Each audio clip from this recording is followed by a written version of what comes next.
Muy buenas tardes amigos, ¿cómo están? Bienvenidos a una nueva entrega del Entre Copas. Les habla Ricardo Poveda, investigador jurídico de la revista Individuo, y esta vez me acompaña el profesor William Tapia, investigador del área de Filosofía y Letras de la revista Individuo. William, Hola, bienvenidos como siempre y esta vez vamos a cambiar un poco de la temática porque quizás entendemos que todo el mundo está muy metido con el asunto de lo que está ocurriendo en el momento, ¿cierto? Este asunto de la constitución y todo lo demás, pero nosotros queremos apuntar quizás un poco más a largo plazo, sabiendo que las ideas cambian de manera muy paulatina. Quisiéramos tocar algunos elementos que nos parecen importantes para el nacimiento de, no sé si decirlo, la nueva derecha. Yo siempre he hablado de girar a la derecha, pero este nuevo perfil de hombre de derecha que queremos conformar y en la cual hay ciertas temáticas que son súper importantes y esperamos que sean muy bienvenidas por ustedes. efectivamente, de hecho, yo creo que también es necesario un poco desconectarse. Sabemos que esta es la semana en la que se clausuró la convención, gracias a Dios, pensamos que no iba a terminar nunca, pero por fin se clausuró y ahora comienza una etapa muy importante, que es la campaña en torno al plebiscito. También más adelante tendremos otro programa en el que podamos analizar tópicos más ligados al plebiscito propiamente tal, a lo que está en juego, pero como bien señaló William, es necesario también proyectarse y tener una visión un poco más a largo plazo, más allá del plebiscito, porque, claro, las encuestas dicen que el rechazo estaría ganando algo así como un 54 a 40 y tanto, ¿ya? Pero independiente de eso, hemos de entender que ese rechazo no está conformado estrictamente o mayoritariamente por gente de derecha, ¿ya?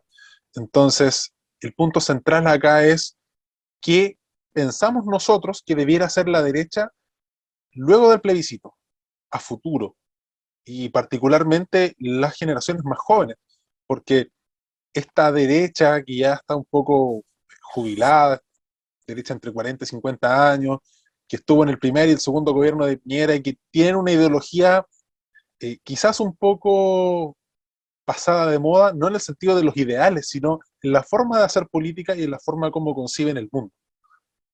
Es por eso que en el capítulo de hoy vamos a analizar un aspecto fundamental en la civilización occidental. ¿Por qué la civilización occidental? Se pueden preguntar ustedes. Porque nuestro proyecto, y el proyecto que también refleja William en su libro, Girar a la derecha, es que esta visión que nosotros como sector debiéramos defender es una visión cristiana occidental. Esta visión es la que ha hecho que nuestra sociedad sea o haya llegado a ser lo grande que fue. Digo haya llegado a ser porque en este momento evidentemente estamos en un retroceso tanto social, cultural y moral.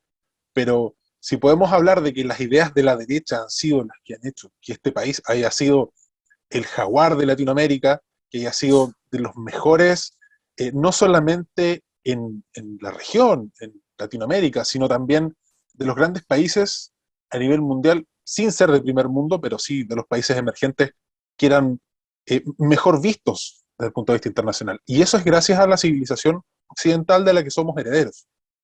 Ahora, esta civilización occidental, también mucho se ha hablado de qué es, qué no es Occidente. Nosotros entendemos que Occidente nace con el cristianismo. ¿Y por qué? Porque empezaron a tomar fuerza muchas ideas que ya existían antiguamente, ideas principalmente aristotélicas, pero que con el cristianismo se ven reforzadas y se ven diseminadas por el resto del mundo de la mano de los grandes imperios, empezando por el imperio romano hasta el imperio español, del cual somos herederos, aunque a muchos no les guste. Entonces, en ese sentido, la importancia que tiene el cristianismo, más allá del tema estrictamente religioso, que sí es muy importante, porque evidentemente no es un asunto político, es un asunto que busca la trascendencia, es un asunto en el cual el hombre se mira a sí mismo no como un sujeto aislado, sino como un sujeto que es parte de una creación y que está orientado a un determinado fin.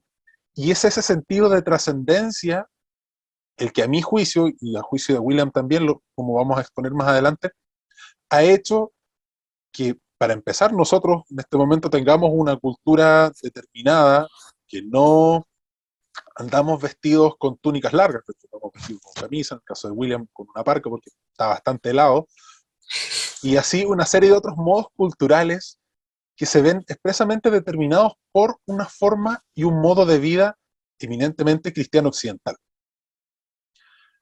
¿Cuál es la importancia fundamental del cristianismo en este sentido?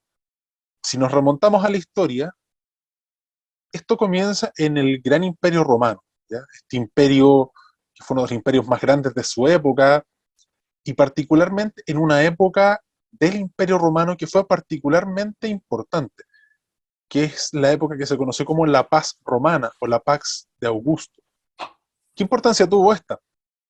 Augusto, Octavio Augusto, inicialmente Octavio, después fue declarado Augusto, fue un emperador romano que inicialmente, y como sabrán aquellos que hayan estudiado la historia de Roma, inició siendo uno, un líder, un rey, en el segundo triunvirato, junto con Marco Antonio y con Lépido.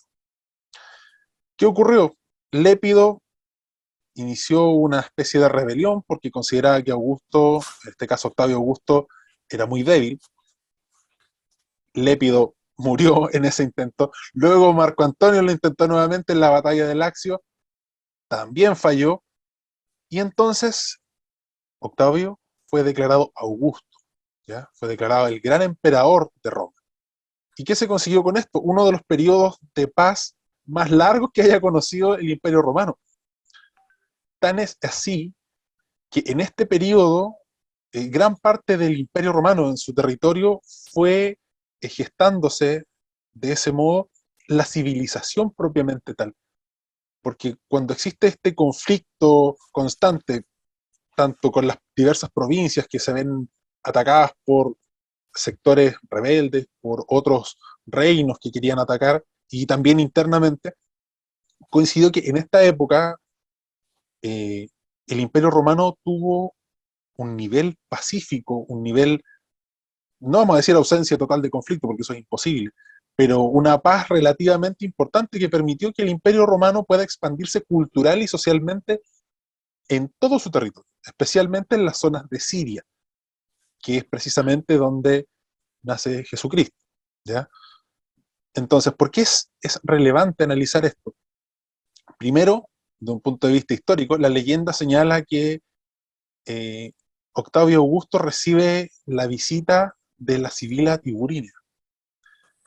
Esta Sibila, la Sibila Tiburtina, según cuenta la leyenda, le avisó en una visión que tuvo Octavio Augusto en el Capitolio en Roma, que iban a ser un rey, y este rey iba a ser el rey de reyes, que iba a ser el soberano de todos los territorios. Obviamente en ese momento no existía el cristianismo, el judaísmo existía en esta zona siria, y acá estamos hablando de Roma, Roma, el Capitolio en Roma. Entonces, la importancia que tuvo ese oráculo, más allá de que uno pueda creer o no, en lo particular, yo he encontrado suficiente evidencia histórica como para entender que esta visión sí ocurrió. De hecho, en ese lugar actualmente está emplazada una basílica preciosa, eh, la Basílica de Santa María in Araceli, en la cual precisamente uno entra y por un lado puede ver la imagen de César Augusto y al lado derecho se puede encontrar la imagen de la Sibila Tiburtina. Entonces, en ese momento hubo un punto de inflexión en la historia del Imperio Romano y a su vez en la historia de la humanidad. ¿Por qué? Porque es precisamente este momento en el que habían condiciones sociales, en este caso la paz, en uno de los imperios más grandes de su momento, con condiciones materiales, llámese económicas, de alimentación, de desarrollo humano, tan importantes, que si no hubiese sido de esa forma, probablemente Jesucristo no hubiese visto el avance de sus ideas o el avance de su religión posteriormente, como la vimos en ese momento. De hecho, cuenta la historia, y Flavio Josefo también lo corrobora, que esta idea de que José y María tuvieron que viajar de vuelta a Galilea a realizar esta actividad censal que había ordenado el gobernador, viene precisamente de una orden de César Augusto. César Augusto, que en este momento, como tenía disponibilidad de recursos, podía hacerse cargo del imperio, decidió romantizar, por decirlo de una forma, expandir la cultura romana a Siria. Y bueno, el resto de la historia todos la conocemos. Entonces, ¿por qué es importante? Porque primero, acá en la doctrina se habla de la semina verbo, las semillas del verbo. ¿Qué importancia tienen estas semillas del verbo? Porque independiente de las condiciones materiales, hablamos también de ideas. Hubo un cúmulo de ideas que se fue acumulando desde la antigua Grecia, de la cual Roma también fue heredera, una serie de ideas que venían también de Asia, de China, que fueron cuajando ciertos principios fundamentales a los cuales el cristianismo, según las enseñanzas de Jesucristo, eran totalmente revolucionarias y contrarias a muchas ideas que estaban establecidas en ese momento. O sea, da la coincidencia, y a mi juicio no es coincidencia, que las ideas que proclamaba Jesucristo en vida, tanto en su obra como está recopilada en los evangelios, como también en parte de la historiografía, principalmente Flavio Josefo, estas ideas iban en la misma línea de pensadores que no tuvieron nada que ver, que fueron mucho anteriores, como Aristóteles, que de hecho es uno de los grandes padres de la civilización occidental, junto con Santo Tomás, y por eso se habla de aristotélico tomista, ¿ya? Porque se entiende que ambos se deben interpretar en un mismo sentido.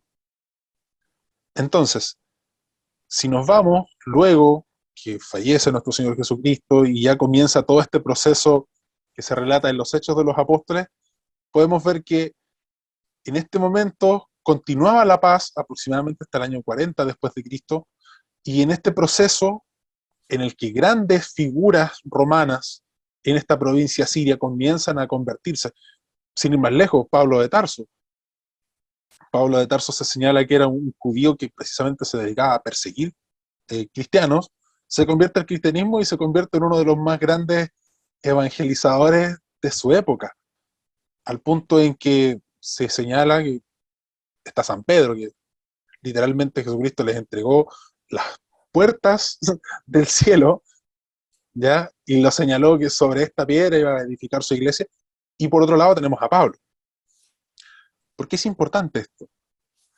Porque todas estas ideas no hubiesen podido desperdigarse por el resto del mundo, no hubiesen podido recibirse si no hubiese sido por las condiciones particulares que se dieron. Y eso lo vamos a ver más adelante, porque según nuestra tesis, es el cristianismo una de las bases tanto del desarrollo cultural, del desarrollo social, del desarrollo económico y de todas las condiciones que han hecho que nuestra civilización actualmente, nuestra civilización cristiana occidental, esté mucho más desarrollada que otras culturas asiáticas que en particular no han tenido mayor relación o no han logrado fundirse con el cristianismo, como podría ser las culturas budistas, el islam, la cultura china, dentro de todo el intento que el gobierno chino logró en cierto modo unir ciertos aspectos del taoísmo, del laoísmo. Es evidentemente que esta cultura cristiana occidental es superior. ¿Cómo llega todo esto a nosotros? A través de este mismo imperio romano que luego eh, acepta a través del concilio de Nicea la creación de la Biblia, el nacimiento propiamente tal de la Biblia, y luego comienza todo este proceso en el que el imperio pasa a ser un sacro imperio romano. Sacro porque es sagrado, porque el emperador Constantino asume que la religión católica, algunos señalan con un sentido más utilitario, de que en el fondo su conversión iba lisa y llanamente para conseguir que estas ideas no fuesen contra el reino, porque de hecho el mismo Señor Jesucristo señalaba que su reino no era de este mundo, pero también hay ciertos conceptos del cristianismo que pueden verse, incluso catalogarse como antiautoritarios, directamente.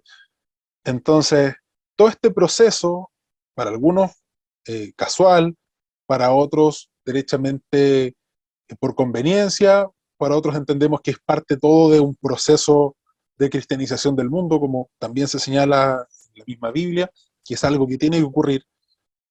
Después del Imperio Romano, una vez que ya avanzando muy rápido en la historia, se fractura, tenemos el cisma de Oriente, ahí nace la Iglesia Ortodoxa, Mm.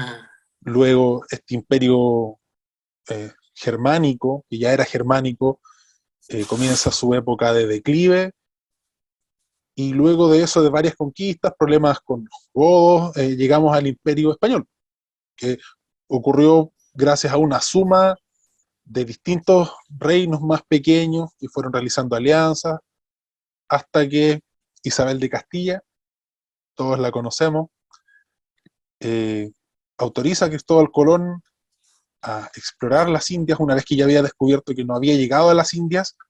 Se le entrega la tutoría respecto de nuestro continente, no solamente América del Sur, sino América Central y del Norte también. De hecho, en Estados Unidos uno puede revisar que hay muchas ciudades en las que son más católicos que muchas ciudades de acá de América del Sur, lo que puede parecer un poco contraproducente y contradictorio, entendiendo que gran parte del movimiento independentista norteamericano es de raigambre en una parte calvinista, en otra parte puritano, en su mayoría. No son católicos, de hecho, era un movimiento ampliamente anticatólico. Entonces, lisa y llanamente y sin dar mayores rodeos, lo importante acá es entender que el cristianismo, cuando se desarrolla y cuando se aplican los principios fundamentales, cuando se aplican los valores que están contenidos en esta doctrina, es inevitable que son periodos pacíficos, es inevitable que se generen mayores condiciones materiales de desarrollo humano, culturales, sociales.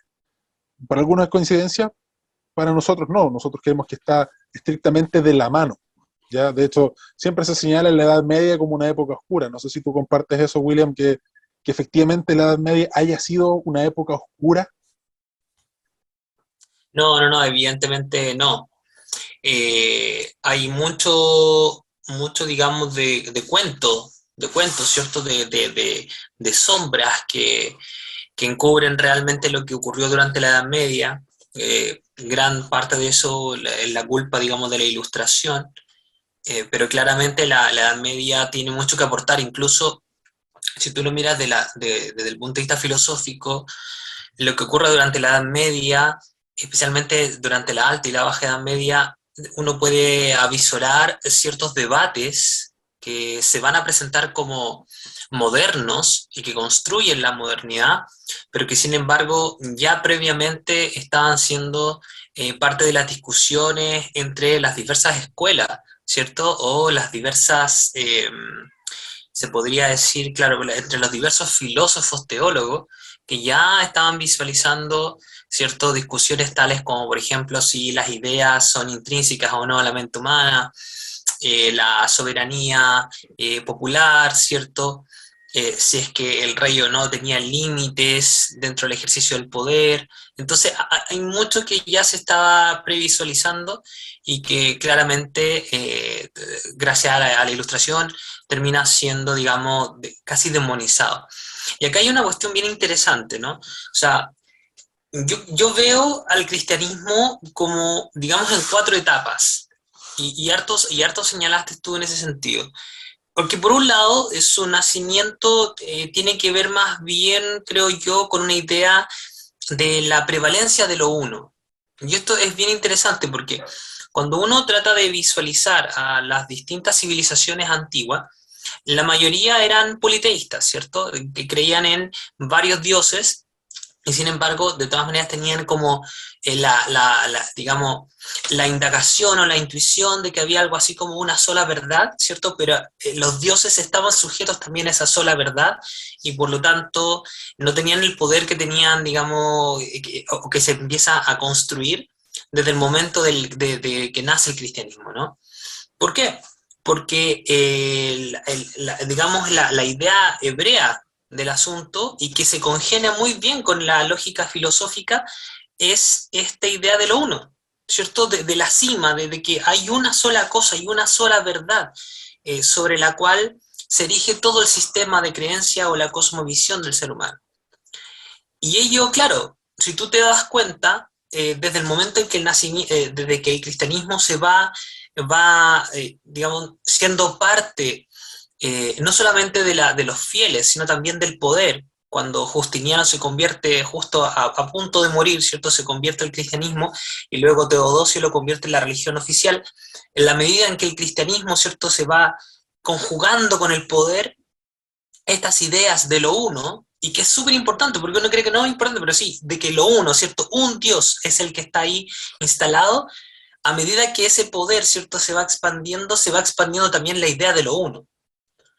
Y que también tiene su resabio filosófico. Ya, obviamente, Aristóteles, como tú bien mencionaste, va también aportando esa idea de lo uno. Y esa idea de lo uno, ¿cierto?, o de la única verdad, La verdad con luego mayúscula. termina siendo disputada, ¿cierto?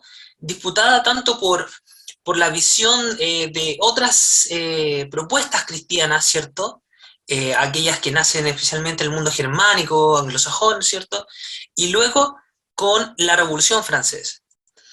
Siendo la Revolución Francesa la disputa mayor, ¿cierto? De mayor escala frente a lo que proponía el cristianismo. A veces se discute, ¿cierto? Axel Kaiser a veces dice, nos recuerda una anécdota en que al parecer Nixon va a China y conversa con el gran, digamos, con el líder chino en ese momento y se preguntan acerca de las consecuencias o, digamos, los efectos que tuvo la Revolución Francesa. Y la verdad es que el mandante chino dice simplemente todavía es muy pronto para saberlo. La verdad es que, claro, es muy pronto para saberlo porque la propuesta francesa de revolución termina por trastocar todos los cimientos teóricos, ¿cierto? Y digamos, los puntales culturales que significan el cristianismo. Y de ello deriva finalmente que el cristianismo tenga que replegarse, digamos, como hacia el mundo privado, que era el mundo, digamos, el espacio donde el cristianismo pudo sobrevivir a través de la secularización, ¿cierto? El cristianismo termina como replegándose y termina siendo algo así como simplemente el sostén de la fe personal de determinadas personas. Claro, pero disputándose en el fondo, en el espacio público, el convertir a más gente, ¿cierto? El conquistar los corazones de las personas para promover sus enseñanzas. Pero así como la cristiandad se convirtió en una religión privada, tú puedes ver que aparecen hoy día en este mundo público de lo líquido y simplemente lo, lo que no dura, ¿cierto? Lo que no puede ser perenne, finalmente disputándose la misma posición con el indigenismo, con el ecologismo, con cualquier otro ismo que termina simplemente por no otorgar las lecciones que quizá el cristianismo sí puede otorgar. Entonces, hay entonces como un papel del cristianismo que fue disputado, que la religión perdió, por decirlo así, y que hoy día estamos viendo sus consecuencias.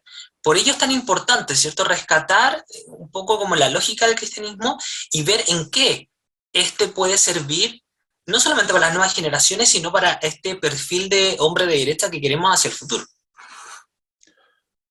Claro, de hecho hubo un concepto que tú mencionaste que para mí es absolutamente trascendental, porque este concepto de la verdad con mayúscula, no Exacto. esta idea posmoderna de que todos tenemos nuestras propias verdades y todas nuestras verdades son válidas dentro de nosotros. No, esto es asumir que uno como sujeto, claro, uno puede acceder a porciones de la verdad, pero la verdad es y existe afuera. Para los hebreos, claro, la verdad era Dios, ¿ya? Que se podía revelar a través de, valga la redundancia, la revelación divina o a través de la voz de los profetas. Entonces, lo importante que hay que destacar acá es que cuando Jesucristo instaura su reinado, cuando inicia él y se declara rey, él asume el papel de ser la verdad. De hecho, él dice, yo soy el camino, la resurrección, la verdad y la vida. Mm. Entonces, esto es un cambio absolutamente radical, pensando principalmente que el imperio romano era un imperio politeísta, como bien señalaste tú. De hecho, si bien ellos tenían esta idea de que estos dioses estaban supeditados a una especie de, no sé si divinidad superior, pero sí a reglas que son Exacto. Superiores a ellos mismos y que ni siquiera ellos pueden cambiar. En En lo este caso griego es al era el revés. Moira, por ejemplo. En lo griego Claro, era el Moira, el tema del destino. efectivamente. Y de hecho Aristóteles rompe con eso. Y por eso es que es particularmente revolucionario el pensamiento aristotélico, Sí. pero Aristóteles necesitaba un sustento material, un sustento cultural e ideológico, porque claro, cuando uno lee a Aristóteles, uno puede pensar que, y este tipo escribió esto hace miles de años atrás, y es tan vigente que cuando uno lee a Santo Tomás, que tampoco es particularmente reciente, pero siempre se ha señalado que Santo Tomás vino a cristianizar a Aristóteles. ¿Por qué? Mm. ¿Y cuál es la gracia de que la mayoría de estos pensadores de la Edad Media, de la escolástica y de todas estas épocas tan eh, demonizadas, en cierto modo, por la Ilustración, señalando que eran épocas oscuras, es que ellos tenían como prisma la religión cristiana, los dogmas y la teología? O sea, todo lo que ellos proponían como ideas tenía ya el filtro del cristianismo. Y por eso es que cuando uno lee a Santo Tomás, y es brutal, porque él hace el ejercicio de presentar sus ideas, presentar las refutaciones que a él se le ocurre, que el resto podría tener, y las refuta. O sea, es un ejercicio tan riguroso el que realiza Santo Tomás, y tiene una razón de ser, porque, claro, actualmente un cientista social, un pensador, puede darse el lujo de llegar y elucubrar la idea que se le ocurra, y en, no sé, en 2, 3 meses más pensar de una forma totalmente distinta, y nadie le va a decir, oye, te estás contradiciendo, porque él va a decir, no, yo pienso de la forma que yo pienso, y así es como el mundo me hace sentido. Yo puedo cambiar, las personas cambian, somos dinámicos. Pero los teólogos no tienen ese derecho. No pueden hacerlo porque ellos están sujetos a la verdad que es inmutable. Toda idea que ellos tengan debe ir en línea y en consonancia con esta idea de verdad, que a su vez asume una serie de otros preconceptos y presupuestos que ellos tienen que respetar. Entonces, ese sentido de rigurosidad se rompe totalmente con la Revolución Francesa y con la Ilustración en general, como bien señalabas tú. Todo este proceso de secularización, desde un punto de vista estrictamente personal, yo lo veo como un sentido de volver mucho más mediocre la producción de conocimiento, porque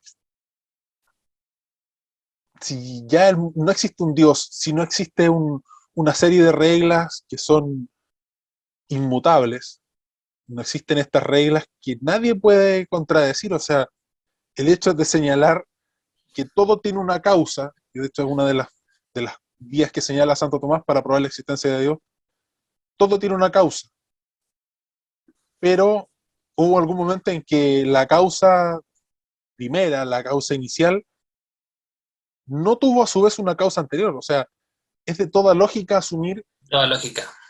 es de toda lógica asumir que para que exista el inicio del movimiento, y de esto es otra de las vías que señala Santo Tomás, el motor inmóvil, Motor inmóvil aristotélico, sí. sí, son una serie de características que él señala que tienen que cumplirse lógicamente para que esto exista, para que la realidad exista tal como nosotros la comprendemos.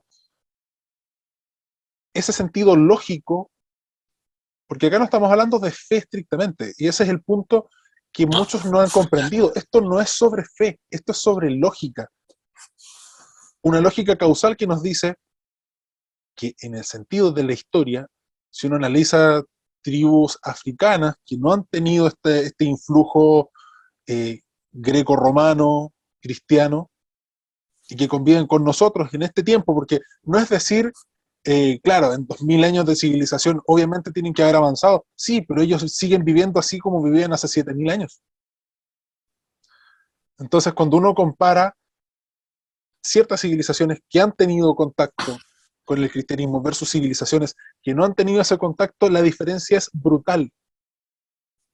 Ahora, ¿cómo se la saca la mayoría, cómo se quita de encima este argumento? Es que ese es un argumento colonialista, ese es un argumento racista, ese es un argumento eh, eh, en que tú, en cierto modo, miras en menos a ciertas etnias, a ciertas culturas. Y sí, efectivamente, son culturas superiores, pero no es porque ellos estén mal, es porque ellos no han estado sometidos a las ideas correctas. Y no son correctas precisamente porque sirven porque son las ideas correctas. Ese es el sentido lógico.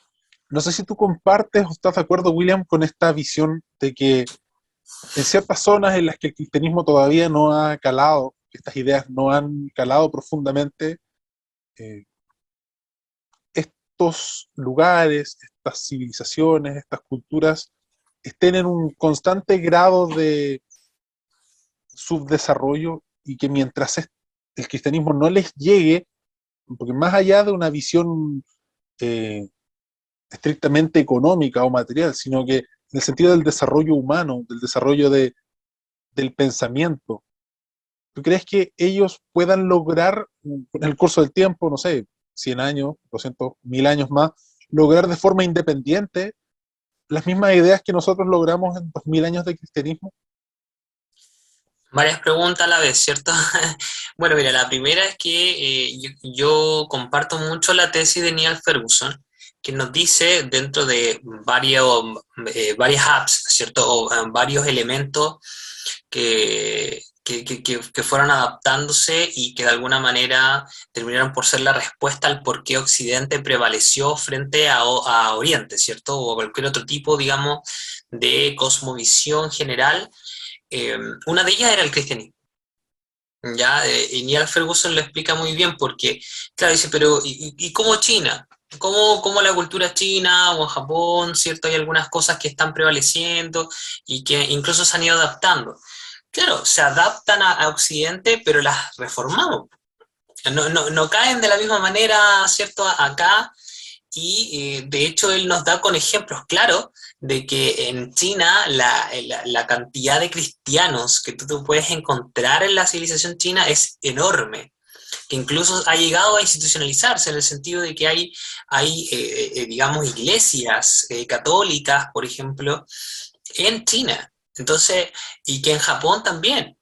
Entonces, de alguna u otra manera, ahí descartamos un poco la otra respuesta o posible respuesta que alguien te podría dar para abrir el debate, ¿no?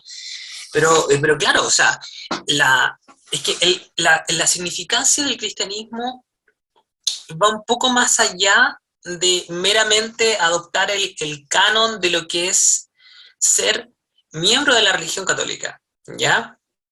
¿Por qué? Porque evidentemente hay ciertos elementos que terminan por permear la cultura, como tú bien lo dijiste, y que habiéndose secularizado o no, dichos elementos han proporcionado, ¿cierto? Un auge material, un auge cultural que antes no hubiéramos podido vivir, ¿cierto? No hubiéramos podido vivir si no hubiese sido porque aparece, no, perdón, si no hubiera pasado que aparece el cristianismo, ¿no?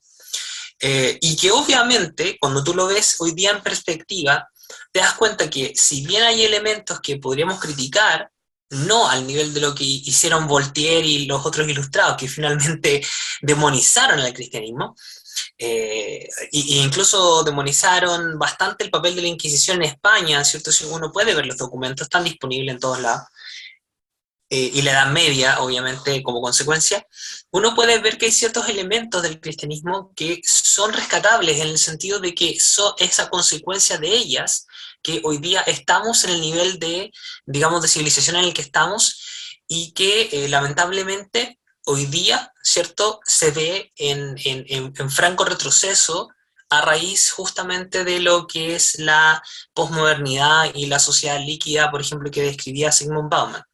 O sea, y es evidente que cuando tú tomas estos elementos te das cuenta que la civilización occidental es superior a las otras y que yo creo que lamentablemente las otras no llegarán a ser a ese nivel porque lamentablemente, quieras o no, el choque cultural ya se dio. Y al haberse dado, es difícil, digamos, preguntarse, o este tema de los contrafácticos, ¿no? ¿Qué hubiera pasado Mm. si la civilización occidental no hubiera llegado a tal lugar? No, a mí me parece que ahí ya no tiene mucho sentido. Pero lo interesante, insisto, para nosotros, desde un punto de vista político, es lo que se encuadra con el concepto de verdad. que no es meramente cristiano, sí está bien, o sea, ya la filosofía había deslizado el tema del ser, ¿cierto? Y que por lo tanto el ser es uno y uno solo porque según las reglas de Parménides no puede ser múltiple porque entre uno y otro está la nada y entonces aquello que era ser no es nada, ¿cierto? Y ahí hay una serie de reglas, ¿cierto?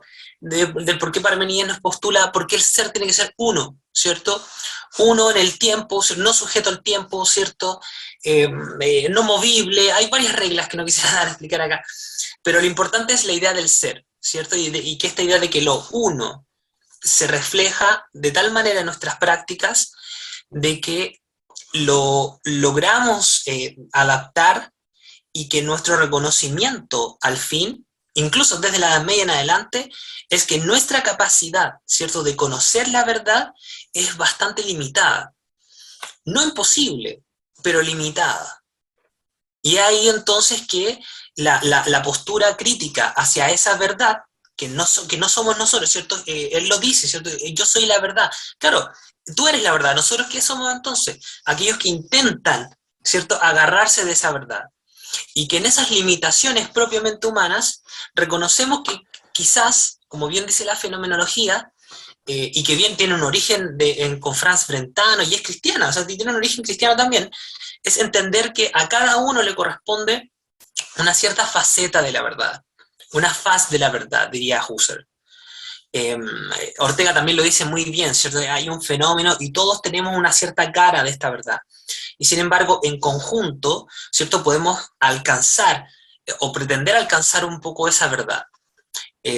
Sin embargo, no por eso, y ahí es donde está el cuento, no por eso llegaríamos a entender que solamente la razón es la única que se erige como diosa, ¿cierto?, de la verdad, y ahí empezamos la crítica con la ilustración, pero mucho menos adoptar esta idea de que la verdad no existe, de que no hay forma de obtenerla, y por lo tanto instalar como único sermón para nuestras vidas el hecho de que cada uno tiene su propia verdad y por lo tanto anular todo tipo de discusión o todo tipo de debate. Y insisto que es súper importante porque termina o no de alguna manera permeando a toda la humanidad, a todo lo que estamos discutiendo hoy día, e incluso manifestaciones políticas como lo que hemos visto con la Constitución, cuando podemos hacer comparaciones entre la Constitución del 80, ¿cierto?, y el mamarracho que nos han propuesto. Y ahí quisiera entrar, digamos, en otros puntos. Porque claro, la Constitución del 80, y que luego ya hemos visto, ¿cierto?, ha ido depurándose hasta el 2005, recibe una reforma súper importante, el año 89, antes de entrar en democracia también, ¿cierto? Tiene muchos resabios cristianos. Eso es innegable.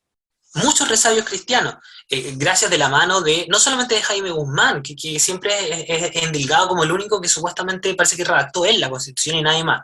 Bueno, si nuestro presidente dice que 4 generales la redactaron es peor. ¿Cierto? Claro, pero no, o sea, la Comisión Ortúzar estaba, digamos, compuesta por varias personas más y obviamente lo que queda en evidencia es que, de todas maneras, hay resabios de cristianismo evidentes, pero no son resabios de cristianismo porque era la religión oficial, ni siquiera porque supuestamente era hegemónica o parte como intrínseca de la sociedad chilena, sino porque es evidente que muchas de sus lógicas vienen desde siempre acompañando las ideas de derecha e incluso a las ideas de centro, y por lo tanto todas ellas congeniaron de alguna manera para dar como producto una Constitución del 80. Y con solo leer el artículo primero de la Constitución yo creo que queda bastante claro. Quizás ahí tú puedas ahondar más. Sí, de hecho, más allá de, como bien señalas tú, el tema de que sea una constitución confesional o que establezca un estado confesional, no nos Claro, que referimos no a es eso. eso. Nos referimos a que hay toda una filosofía y una teología que trasunta a este proceso de la comisión de estudios, que más allá de que los miembros hayan sido cristianos, el mismo texto nos da a nosotros, y de hecho el artículo primero da para hacer un análisis completo de, no sé, unos 5 o 6 tomos, dependiendo de cada uno de los incisos, porque por ejemplo, señalar que las personas nacen libres, iguales, en dignidad y derechos, esa es una idea que, claro, muchos pueden decir, sí, es una idea liberal, y sí, efectivamente, es Por una idea supuesto. liberal, pero no es una idea que nazca con el liberalismo, es una idea por mucho anterior, y es una idea cristiana, señalar que todos somos hijos de Dios porque todos somos su creación, independiente de Exacto. si somos esclavos o si somos seres libres, si somos ricos, si somos pobres, si somos judíos o si somos gentiles, como señala. Claro. El señalar también que la familia es el núcleo fundamental de la sociedad, esa es una idea profundamente hispana católica, Cristiana, porque claro. podría, no sé, un ejercicio ya de hipótesis, si nuestra constitución fuese libertaria o fuese objetivista o anarcocapitalista, no diría que la familia es el núcleo fundamental de la sociedad, diría el individuo es el núcleo fundamental de la sociedad. Pero no, señala que es la familia. Eso no es coincidencia tampoco, porque acá está haciendo una declaración primero en que la familia es la primera institución de socialización de los nuevos individuos que se van asimilando a la sociedad. Luego tenemos, de hecho en la psicología también está estudiado, luego de eso está la escuela, luego de eso está la sociedad un poco más organizada y al final ya cuando uno es adulto se desenvuelve ya en la sociedad en su plenitud. Pero la familia es la principal institución de socialización de los individuos. Y de hecho, los ejemplos son súper claros. O sea, cuando no hay sociedad basada en la familia, cuando la familia está cada vez más disuelta, o derechamente no hay familia, como en el caso de los jóvenes del Sename, vemos que son jóvenes que cuando son adultos no pueden eh, fundirse en la sociedad como un miembro más, no pueden desenvolverse como uno más. Entonces, entender acá una institución natural como es la familia, que es una institución, obviamente uno habla de familia, uno entiende que la familia está compuesta por inicialmente una pareja monógama. Ya eso también es un concepto que está detrás. Porque claro, en una sociedad islámica quizás el concepto de familia sea el harem completo, al que tiene derecho el hombre. No, acá estamos hablando de un modelo tradicional de familia. Y si bien no lo dice acá textualmente, se entiende que para que la familia sea el núcleo fundamental de la sociedad es porque es en la familia donde van incorporándose nuevos ciudadanos a la polis. También señala que el Mira, Estado reconoce y ampara a los grupos intermedios. Sobre ujú. el tema de los grupos intermedios también, ¿qué nos puedes aportar sobre eso, William? Este concepto de grupos intermedios. Mira, yo quisiera repasar todas las partes que tú me dijiste porque son Dale. súper súper relevantes. Mira, la primera cuando tú hablas de la dignidad, reconoce, ¿cierto? El Estado reconoce la dignidad de las personas, ¿cierto? Traducida en derechos, deberes, etcétera. Como tú bien dijiste, eso no es, si bien es una idea liberal, ella se reconoce en torno justamente a lo que tú dijiste, a la idea de que si somos todos hijos de Dios, ¿cierto? Fuimos creados a su imagen y semejanza, es evidente que entonces somos iguales.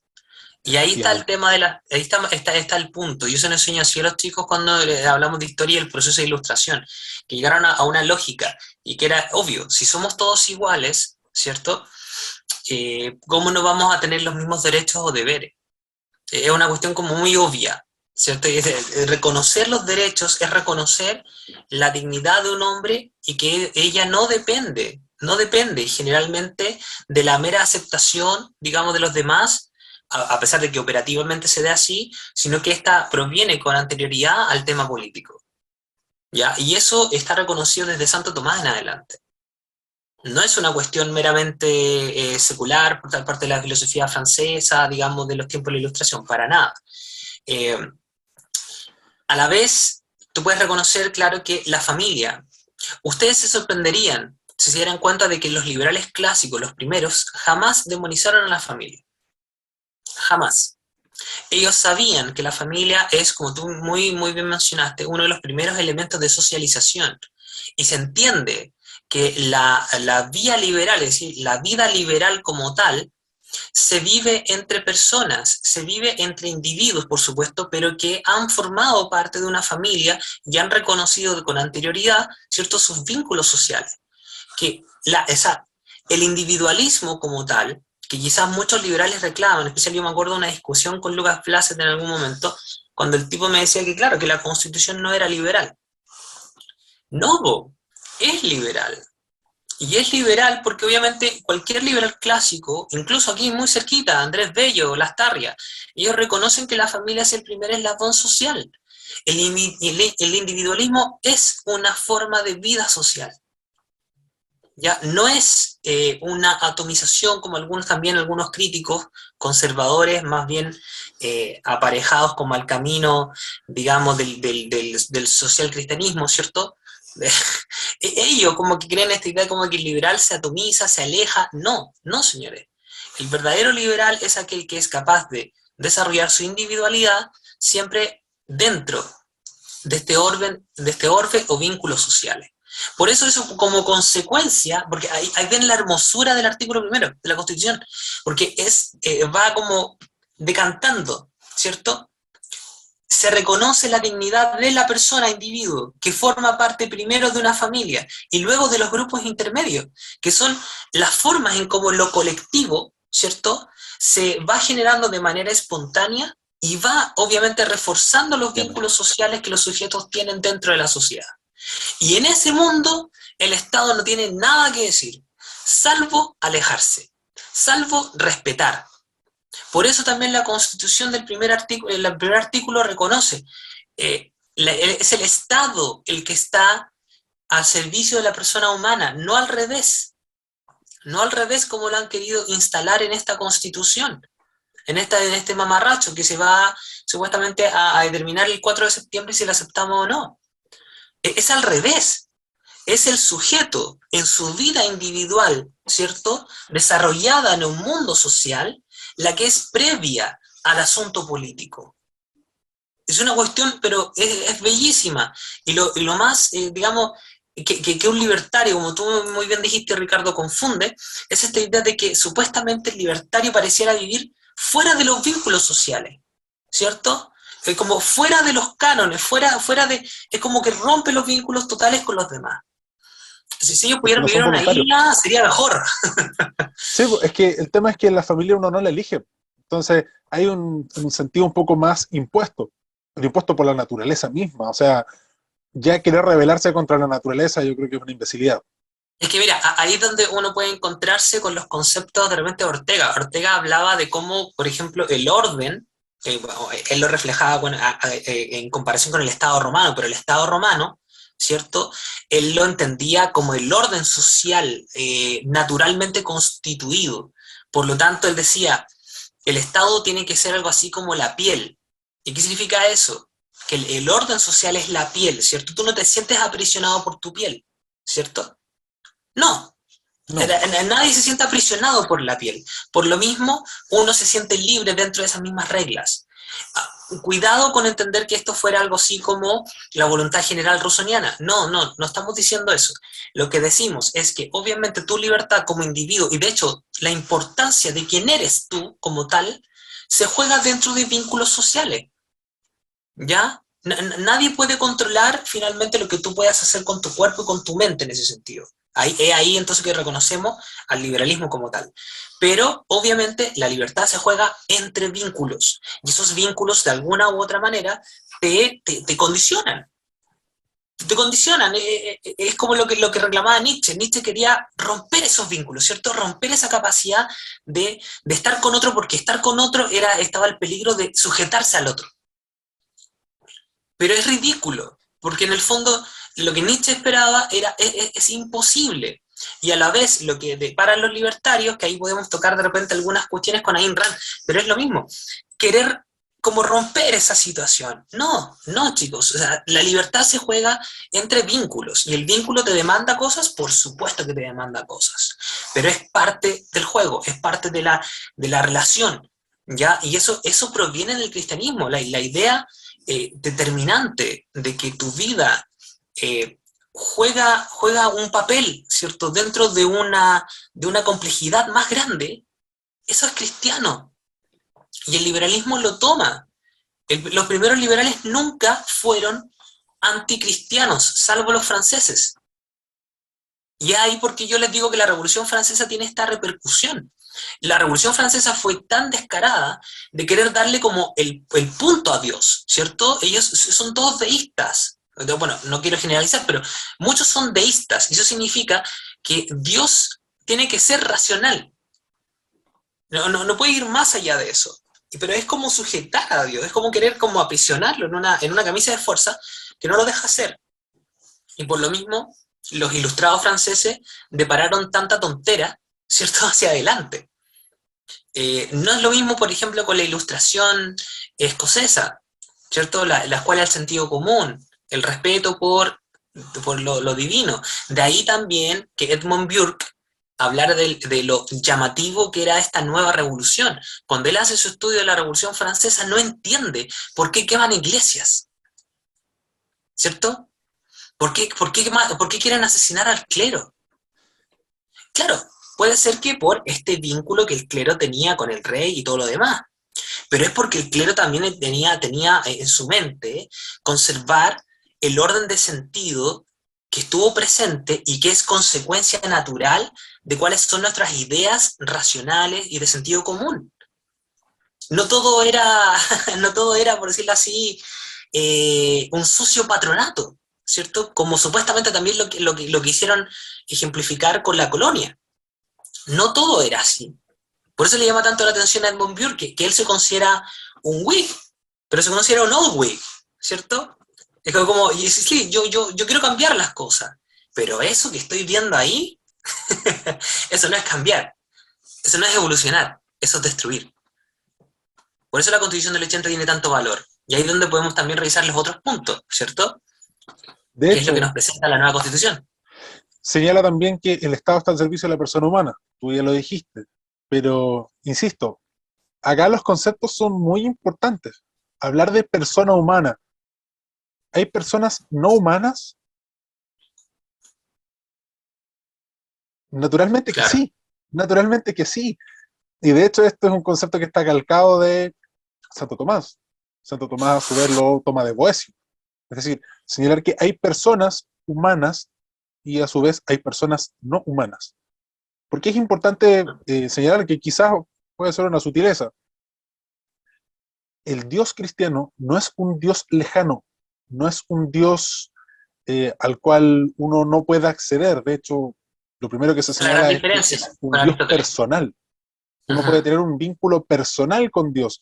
Y tan es así que esta verdad que está arriba en el mundo de las ideas, por decirlo en conceptos más clásicos, esta verdad decide encarnarse en hombre. Más allá de que algunos puedan decir, sí, efectivamente Jesús era Dios, Jesús no era Dios, no es Claro, relevante esa discusión. El tema está en que el hecho de que Dios haya decidido encarnarse en hombre es única y exclusivamente con la razón de que nosotros podamos acceder a una porción de esa verdad. A esa verdad que es una persona no humana. Jesucristo fue una persona, pero no fue una persona humana porque él era Dios. No era un Dios, era Dios. Y entonces, este concepto de persona humana engloba toda una filosofía detrás. De hecho, el mismo Santo Tomás señala que hablar de persona humana es entender que somos individuos, ¿ya? No es que el concepto de individuo nazca con el liberalismo, como muchos ignorantes señalan, no. exacto. El individuo nace con Santo Tomás y Santo Tomás a su vez lo toma de Boecio. Señala que es individuo, ¿por qué? Porque es una sustancia que es única e irrepetible en sí misma. Que esto también es un Exacto. concepto muy cristiano, de que no somos reemplazables. De hecho, después Kant lo va a recoger señalando que no somos medios, somos fines en nosotros Yes. mismos, porque no somos reemplazables, somos únicos e irrepetibles. También señala Santo Tomás que somos personas individuales que tenemos una naturaleza racional. Y esa naturaleza es, como el nombre lo dice, algo a lo que nosotros no podemos eludir, es parte de nuestra esencia, es nuestro ser, es nuestra naturaleza ser racionales. Ahora, ¿quiere decir que solamente a través de la razón podemos acceder a la verdad? Evidentemente que no. De hecho, Este concepto de derecho natural, que también adelantémoslo, es el que inspira nuestra constitución vigente. La del 80, con todas las modificaciones, no ha tocado el artículo 19 que asegura a las personas sus derechos. Es decir, reconoce que los derechos son anteriores a la existencia del Estado. Entonces, el rol que le cabe al Estado es reconocerlos y asegurarlos. Son derechos que nosotros teníamos desde antes que existiera el Estado chileno, desde antes que llegaran los españoles. Son derechos que nosotros tenemos como personas por el solo hecho de ser personas. Hay un remedio de esto que la doctrina de los derechos humanos ha recibido, pero lo desnaturaliza el concepto. Desnaturaliza el concepto de derecho natural. Por ejemplo, el derecho a la vida, yo diría que es el derecho natural por esencia, que también está consagrado en nuestra Constitución. ¿Y por qué es importante el derecho a la vida? Porque naturalmente nosotros como seres humanos, como animales, tenemos un instinto de supervivencia, tenemos un instinto de autopreservación, no solamente de nosotros, sino de la tribu, que digámoslo, somos animales sociales, no somos animales que están creados o que estemos diseñados para vivir en solitario en la montaña, no, no funciona así. De hecho, si todos hiciésemos ese experimento, la civilización humana se acabaría en una generación, y no habrían hijos. Entonces, conceptos también como el de bien común, ya lo conversamos anteriormente, pero el hecho de señalar que existe un bien común, podamos acceder a él o no, es otro tema, pero existe un bien y a su vez existe un mal, y este mal puede ser castigado. Se reconoce que existe un mal y este mal es mal no por acuerdo, no por que nosotros convengamos todos como sociedad que tal acto es malo. Ese acto es malo en sí mismo. Y las cosas buenas o las acciones buenas son buenas en sí mismas. Ese es un concepto ético y moral que está incluido en nuestra Constitución. De hecho, se proscribe el terrorismo como contrario a los derechos fundamentales, como contrario a la naturaleza humana, contrario a los derechos humanos. ¿Y por qué? Porque se asume que las conductas terroristas, aun cuando puedan estar inspiradas en las mejores intenciones, son malas en sí, son intrínsecamente malas. No importa que un acto terrorista sea realizado con un fin muy noble, no es relevante, no es relevante. Asume que hay acciones que son malas en sí. Y por eso es que señala también acá que es deber del Estado resguardar la seguridad nacional, dar protección a la población y a la familia y propender al fortalecimiento de la nación. Porque claro, ¿para qué va a existir un Estado si no es para eso? Yo creo, y mira, ahí hay una cuestión muy interesante para colocarlo en regla. ¿Por qué nosotros le hablamos al liberalismo? Yo mismo, ¿por qué le hablo al liberalismo? Porque como bien dice Juan Cristóbal Demia, ¿cierto? Es la doctrina que ganó la batalla, por decirlo así, ¿no? Dentro del mundo de las ideas de la derecha, en general, ganó el liberalismo, ¿cierto? Se instala desde especialmente la caída del muro, ¿cierto? Como la hegemonía del liberalismo. Y por eso a uno le llama la atención que esos mismos liberales, o que se dicen liberales, no reconozcan sus propias ideas en el artículo primero. Cuando tú hablas del bien común, claro, ¿qué ha pasado? Que desde las encíclicas del Rerum Novarum, ¿cierto? Y la 40º ano, no me acuerdo muy bien en este momento quiénes son los papas que lo escribieron, pero estaba esa idea de que, por ejemplo, el principio de subsidiariedad, la idea del bien común, ¿cierto? Eran conceptos que más bien se asociaban al socialcristianismo. Y la verdad sea dicha, estos conceptos son liberales. El principio de la subsidiariedad ha estado presente desde antes que se publicaran, por ejemplo, esas encíclicas. Ustedes lo pueden ver en el origen mismo del liberalismo, en Chile incluso. O sea, si van a las ideas de lo que pretendía en su momento, por ejemplo, Lastarria. Lastarria era una persona, José Victorino Lastarria, un filósofo rancagüino, ¿cierto?, chileno, en una de sus obras, especialmente en las Américas y luego en las lecciones positivas de política, él claramente especifica lo que es el principio de subsidiariedad. años antes de que salieran las encíclicas de los papas, ¿cierto? El mismo Lastarria era defensor de la familia. El mismo Lastarria entendía que había una posibilidad de juzgar, porque si tú no consideras nada bueno, tampoco consideras mucho qué es lo que es lo malo. Al momento que tú no consideras nada malo en sí, entonces ¿con qué derecho juzgas? ¿Cierto? ¿Cómo castigas al que comete un error? Si no hay una posibilidad de libertad, no hay entonces responsabilidad moral. ¿Se dan cuenta? Es decir, el cristianismo mismo reconoce, cuando entiende que el sujeto es libre, porque la libertad no fue inventada por los liberales, sino que también tiene sus primeros resabios en el cristianismo, tal y como ésta se plantea en la Constitución, te das cuenta de que no hay libertad sin responsabilidad, sabes que no hay responsabilidad, ¿cierto? Social si no existe también libertad. Y eso también es propio del cristianismo. Entonces lo que tú te das cuenta hoy día es que en virtud de esa lógica de una libertad posmoderna, desvinculada de todo sentido social, ¿cierto? Nos encontramos con, ¿qué?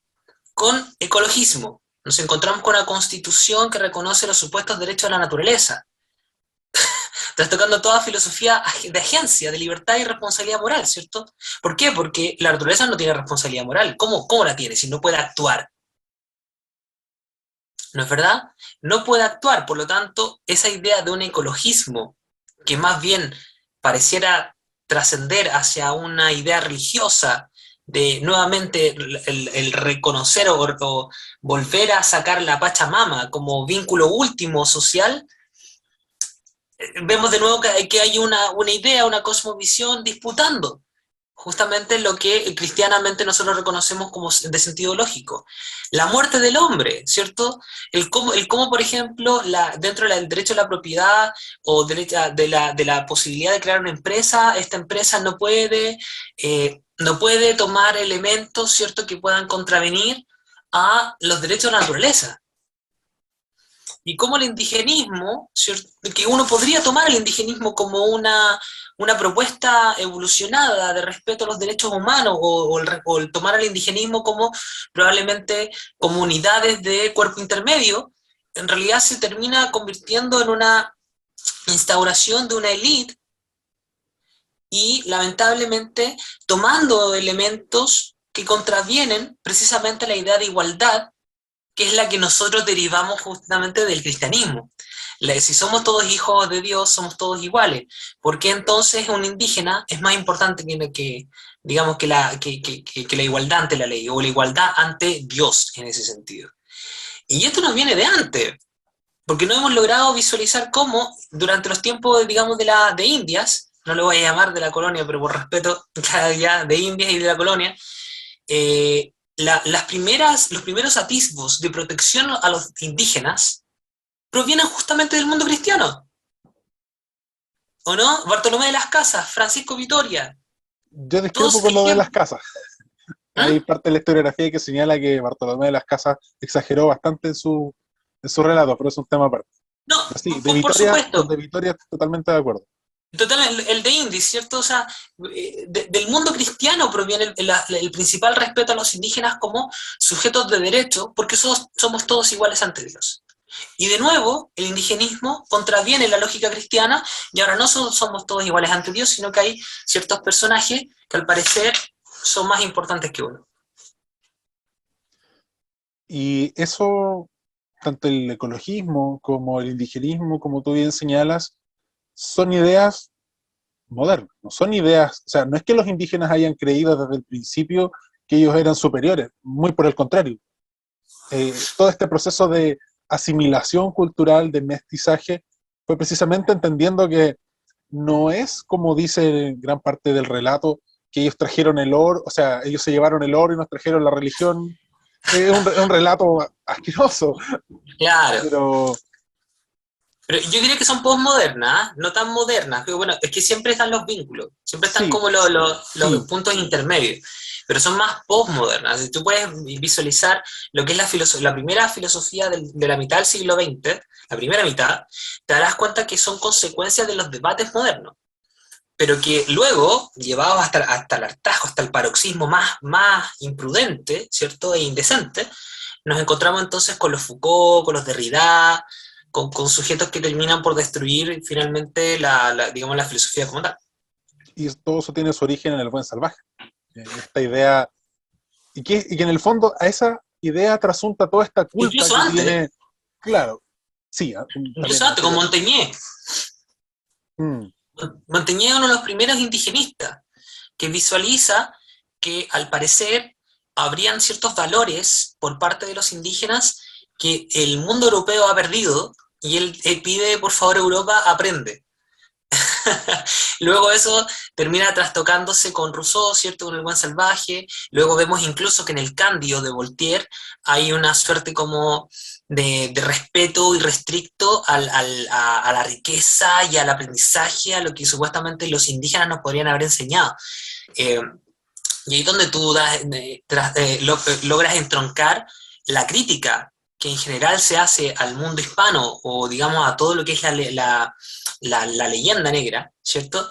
Se conecta necesariamente con esa crítica y en América también repercute. El mismo Lastarria, el joven Lastarria, tenderá a esa misma idea. Un respeto, así, una visualización de Capullicán y de Lautaro, pero a niveles endiosiables, ¿cierto? Frente a lo que es el mundo hispano. O sea, para Lastarria incluso uno puede ver en el manuscrito del diablo que él dice, debajo de Chile lo que encontramos principalmente son las heces españolas.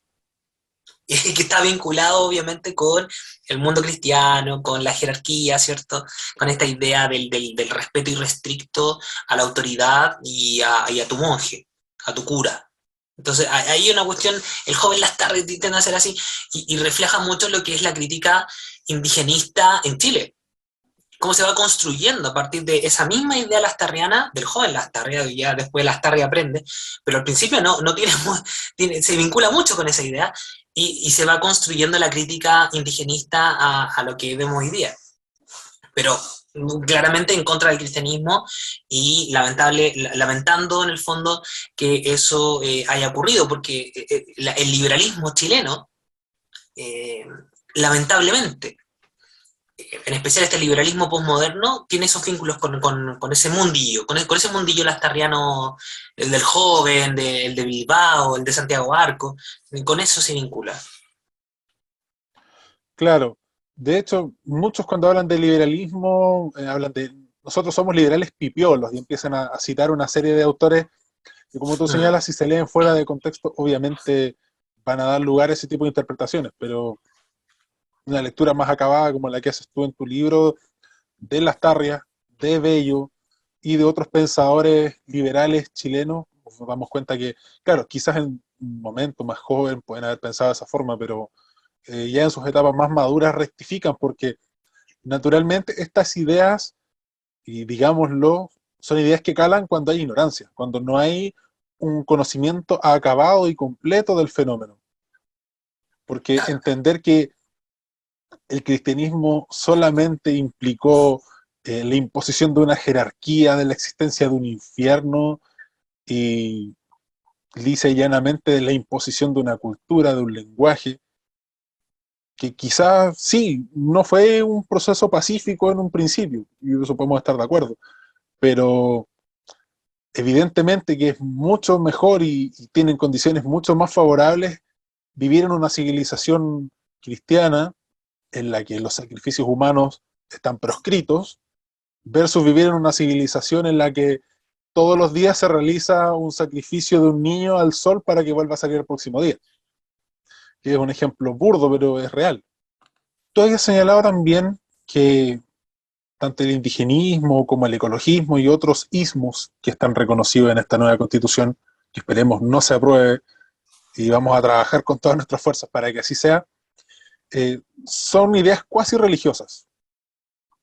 Yo veo en ese sentido que existe una especie de culpa por la propia existencia. Lo hemos conversado también, pero es importante señalar que en el caso del indigenismo es una culpa por haberle impuesto una cultura a estos buenos salvajes que tenían culturas superiores porque no tenían este pecado del cristianismo, derechamente.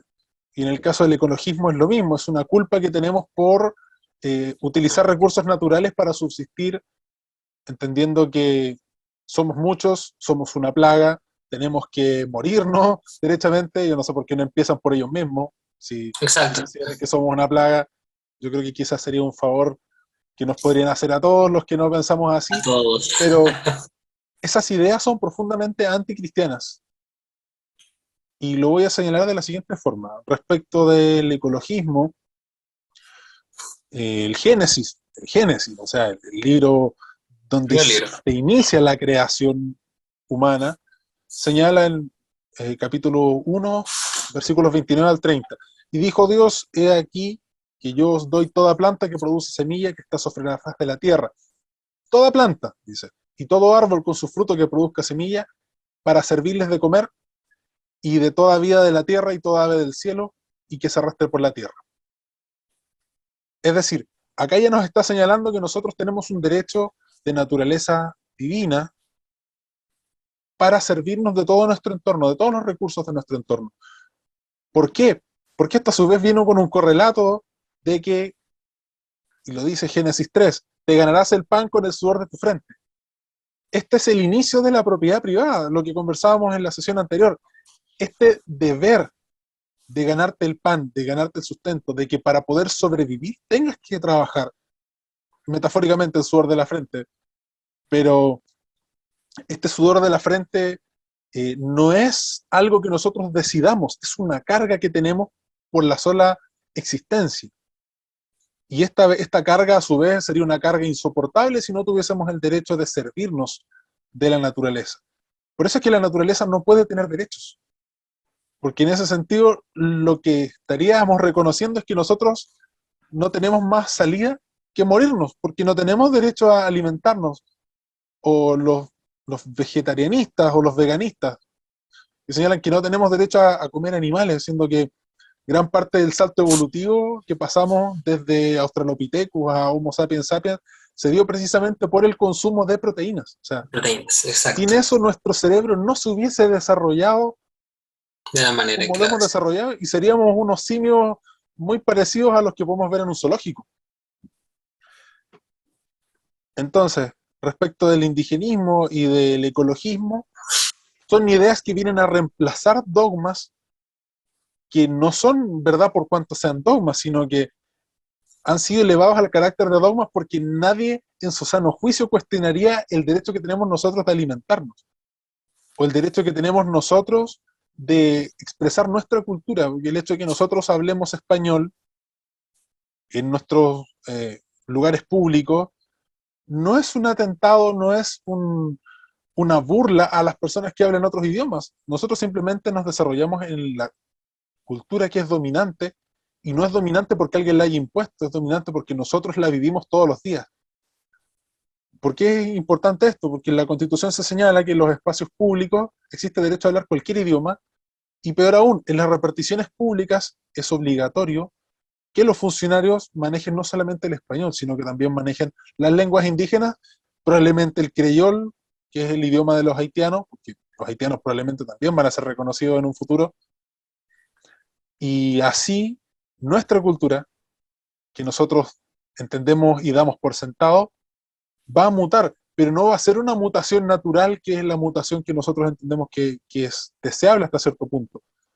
Es Y una es legítimo mutación en ese sentido. forzada, es una mutación dirigida. Alguien la pensó para que ocurra de esa forma. Y así es como este determinismo social, esta idea de diseño, que ya hemos visto que ha fracasado en todas las oportunidades que se ha intentado, nuevamente va a volver a fracasar. ¿Por qué? Porque va Sí, contra la esencia de nuestra cultura occidental. exacto. Yo, claro, claro, hay una gran discusión en torno a cómo los cambios se dan de manera espontánea o se dan de manera, digamos, dirigida. Como tú bien dijiste, claro, el tema de la construcción social es bien complicado porque evidentemente el lenguaje tiene una función, que es la de comunicar. Y por lo mismo, al momento en que tú instalas esta necesidad, no estás vinculando, sino que estás separando.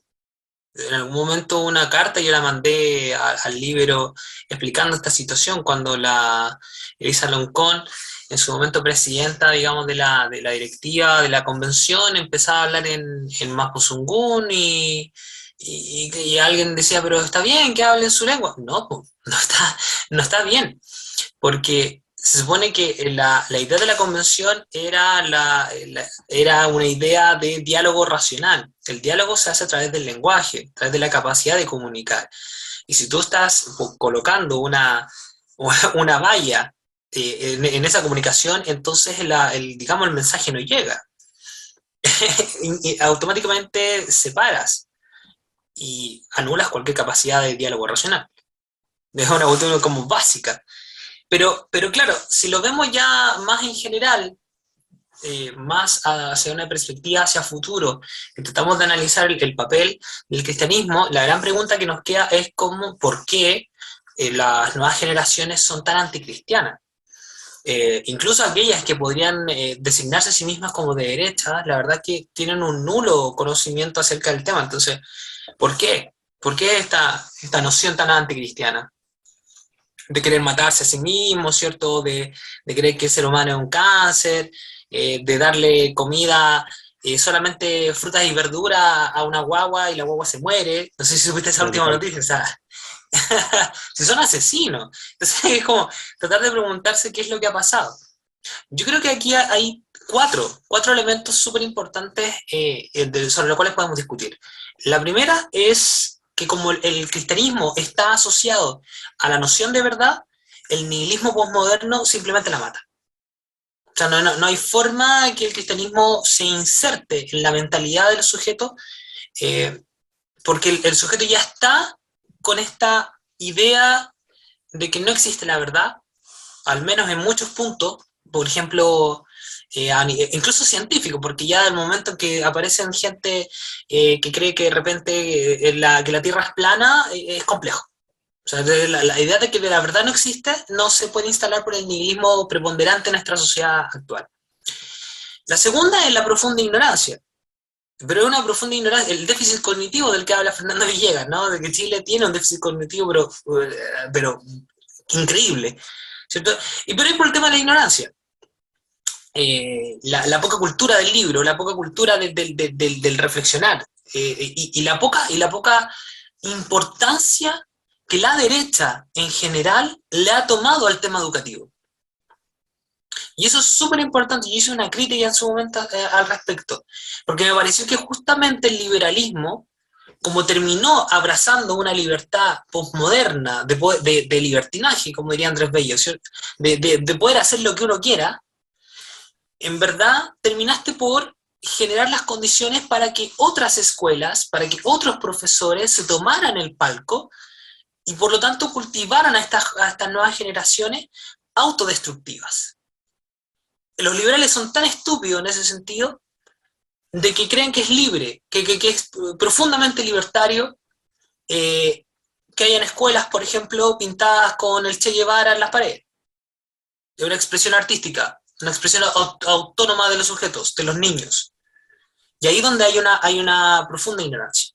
Porque la derecha empezó a fundar escuelas, por ejemplo, pero escuelas donde no permitían que todo el mundo entrara, y eso repercutió en que, claro, se sintieron algunos excluidos, los excluidos empezaron a generar resentimiento y el resentimiento se produjo en un aprendizaje basura que tiene a nuevas generaciones pensando que el comunismo es lo más bello del mundo.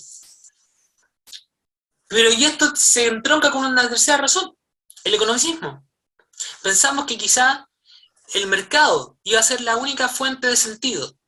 El problema es que en el mercado las fuentes de sentido son variadas y obviamente sujetas a la demanda del sujeto. ¿Cómo se supone entonces que va a haber algún sentido de comunidad, algún sentido de destino común compartido, si en el fondo el único elemento de sentido es el cuánto puedo yo comprar? No es que esté en contra del consumismo, escribí algo sobre el asunto, revísenlo en la revista Individuo. No es que esté en contra del consumo, que estoy en contra del consumismo, que nos sujeta, finalmente, y ahí lo explico muy bien yo, nos sujeta tarde o temprano a, digamos, al campo de control del Estado. Véanlo, ¿ya? No quisiera indagar más allá. Pero también hay un cuarto punto, el haber confundido el cristianismo con la religión católica. Es decir, el haber entendido no las doctrinas del cristianismo, sino el haber confundido lo que realmente era el cristianismo con el actuar de la iglesia. Y no es lo mismo. La fe institucionalizada no es precisamente lo mismo que las doctrinas cristianas en su origen. Lo que puede haber cometido algún cura, o algún obispo, o la Santa Inquisición en algún momento, no refleja para nada lo que realmente es el cristianismo. El hombre se puede equivocar, pero la verdad es una. Y por lo tanto, no hay que confundir ambos temas. Y eso se puede ver, que en Chile ha pasado, que en Chile pasó mucho, que se entendía a la actividad del clero unida al poder del mundo hispano, ¿cierto? Del mundo colonial o de la época de Indias, y se tradujo, por decirlo así, en una supuesta iglesia que, entroncada entonces con el mundo hispano, quería nuestra destrucción o quería evitar nuestra emancipación. No es así. Lo que haya hecho la iglesia o no, que es un cuento que también se puede discutir, no es lo mismo que las doctrinas de la iglesia, que las doctrinas cristianas. Ese es un punto, yo creo, los 4 puntos que yo creo que explican por qué las nuevas generaciones están tan confundidas.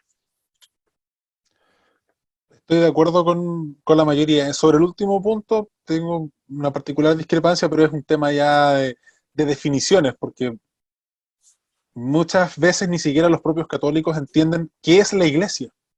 Ajá. ¿Y qué conforma la iglesia? La iglesia no es la jerarquía, la iglesia no es el edificio, la iglesia no es la institución.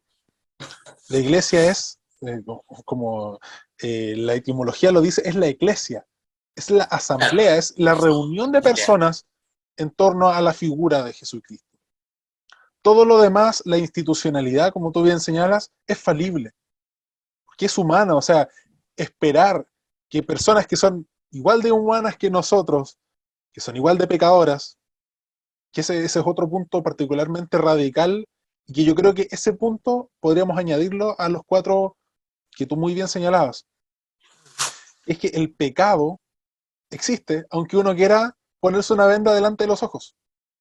Porque no le puedes pedir a la iglesia que se actualice, que se modernice a los tiempos de lo que ha ocurrido en los últimos 80 años, porque no es su función. O sea, la función de la iglesia es ser depositaria de los dogmas, de lo que es correcto, del bien y el mal y muchos otros conceptos más que han permanecido inmutables en los últimos 1500, 1700, 1800 años.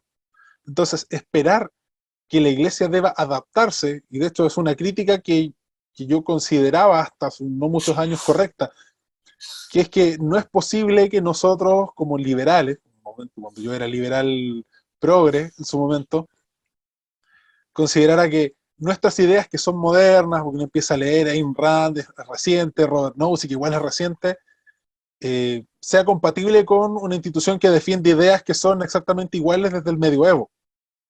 O sea, esa idea de que los tiempos exigen que uno vaya cambiando, que vaya mutando, claro, son aplicables a las ideas humanas, pero no le puedes exigir a la iglesia que cambie los dogmas porque su función es precisamente conservar los dogmas.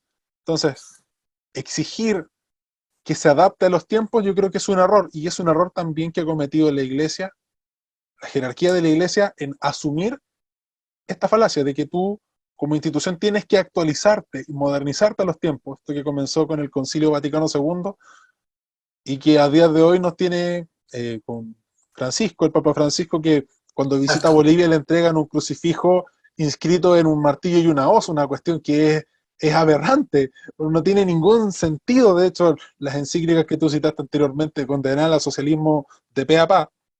Sí, po. Entonces, hay 2 problemas. Por un lado, tú bien señalabas, la iglesia no ha hecho las cosas bien, ha cometido muchos errores. Por otro lado, los feligreses tampoco han sabido defender su fe, lo hacen de forma privada, cada vez de forma más, más quieta. Y obviamente eso responde a que la sociedad se ha secularizado.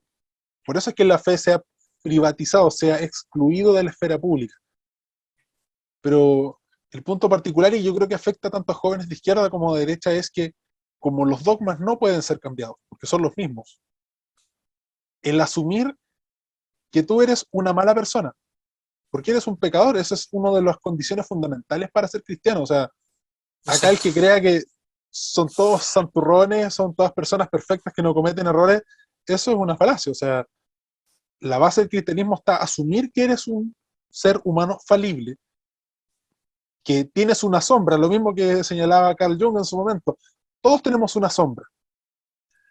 Pensar que porque tú eres católico o eres cristiano vas a ser buena persona eh, es chocar contra un muro de realidad que te dice que tu naturaleza es pecadora, y eso no es una cuestión que uno pueda cambiar. Entonces, que una institución o una idea esté constantemente señalándote que lo que estás haciendo está mal, que lo que estás haciendo está mal, lo que estás haciendo está mal, lo que estás haciendo está mal, pero no desde un punto de vista discriminativo o señalando que tú mereces ser desterrado, mereces ser en las peores penas del infierno. No, porque de hecho el mismo cristianismo asume que todos tenemos la misma condición. Entonces, a esta juventud, particularmente a la juventud de derecha, porque la juventud de izquierda tiene una visión materialista, Claro. evidentemente, es su esencia, salvo estas izquierdas cristianas que logran hacer unos batiburrillos medios extraños, pero en la derecha uno, claro, podría esperar que ciertas concepciones de verdad, de orden, de jerarquía, de autoridad se puedan mantener, pero no es así. Y es porque en realidad este fenómeno en general en el mercado, y no es por demonizar el mercado, es que el mercado es por naturaleza amoral. Las mismas reglas de mercado que rigen el precio del trigo, por ejemplo, los demandantes y oferentes de trigo, son las mismas reglas que se rigen en el tráfico de armas o en la venta de órganos en Asia. Las reglas son las mismas porque los fenómenos son los mismos. ¿Eso quiere decir que el mercado avale eso o que podamos a través del mercado definir qué es correcto o qué no es correcto? No, porque el mercado es por definición amoral, pero son los sujetos quienes tienen el deber de ser morales y de dotar de moralidad a su acción de forma que el mercado de sustancias o de acciones o de bienes inmorales sea cada vez menor. Esperar que sea la cultura dominante, es decir, la cultura del mercado, porque vivimos en una cultura que está determinada por el mercado y por las modas. ¿Ya? Eso es parte del consumismo y yo estoy de acuerdo. No es que el mercado sea malo, es que el mercado es un instrumento y si tú lo usas en ese sentido, el mercado, mientras tú conozcas las reglas, va a funcionar de esa forma. Claro.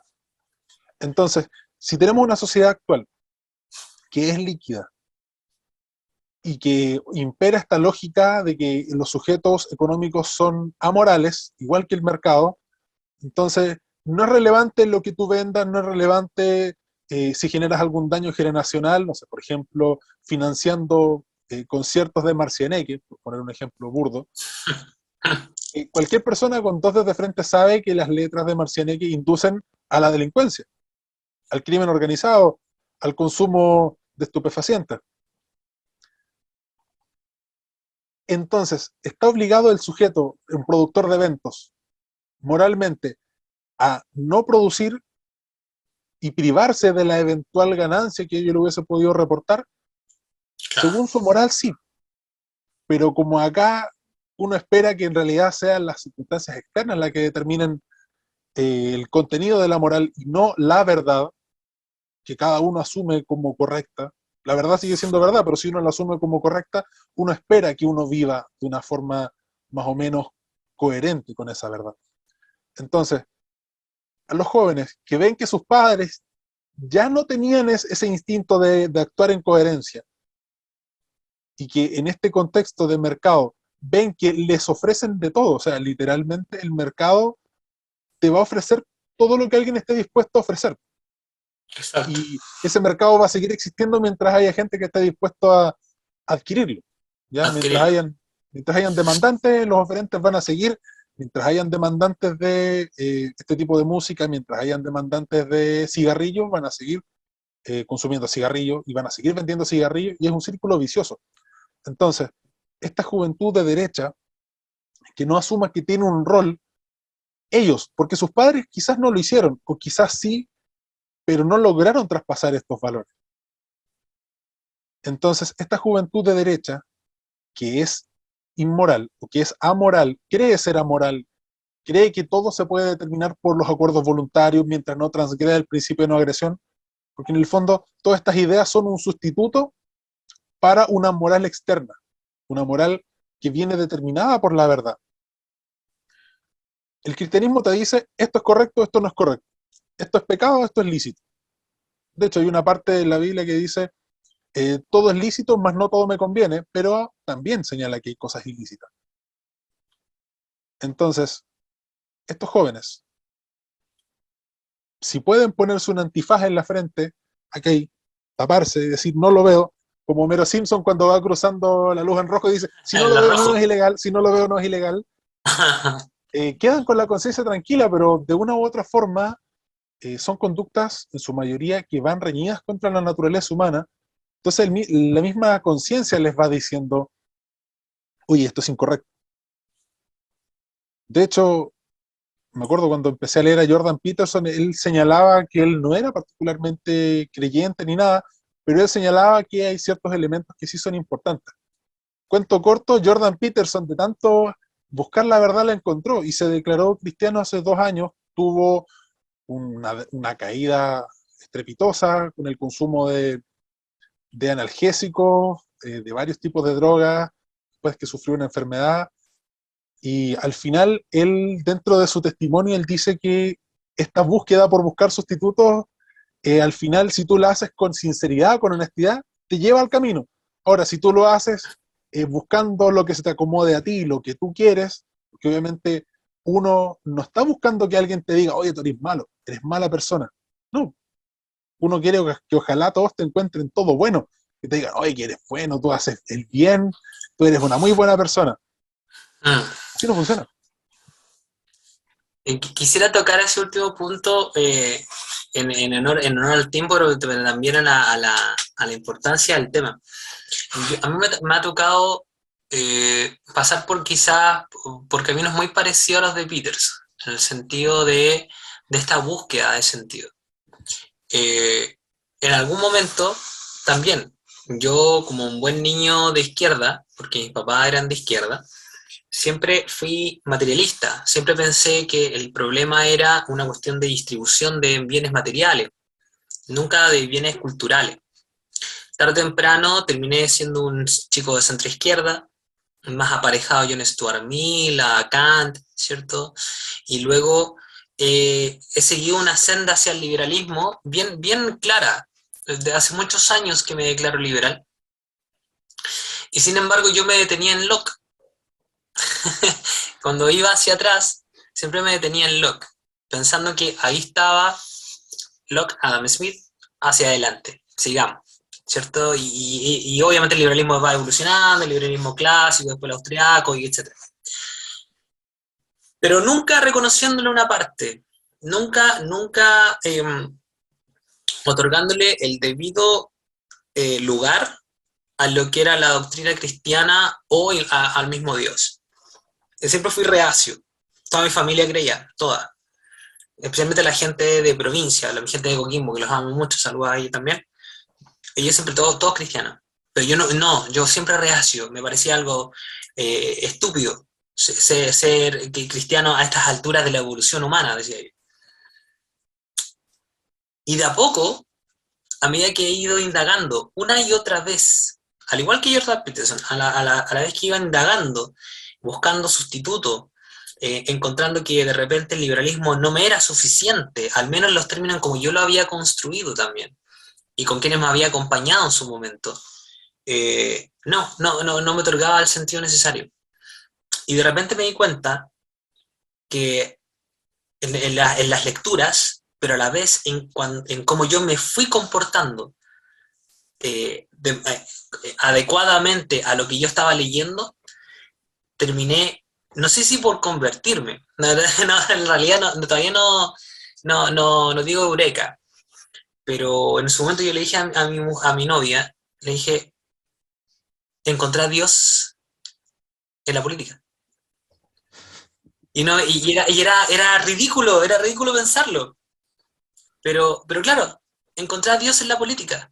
De tanto afanarme, de tanto buscar, de tanto seguir en mis lecturas, de tanto sospechar que la Ilustración nos había vendido un cuento muy, muy, muy, muy, muy perfecto, me di cuenta del otro. Y de la importancia del cristianismo, de la iglesia. Prontamente en un libro que vamos a publicar con Benjamín Ugalde sobre Lastarria, en mi texto habla del cristianismo, habla de cómo Lastarria recepcionaba el cristianismo, siendo un liberal clásico, siendo, para muchos, el padre fundador del liberalismo en Chile. Por supuesto que eso no les va a caer muy bien a los Cristóbal Belolio y a estos chicos postmodernos, pero es la verdad, y pareciera que Dios tiene más importancia de la que uno tiende a pensar.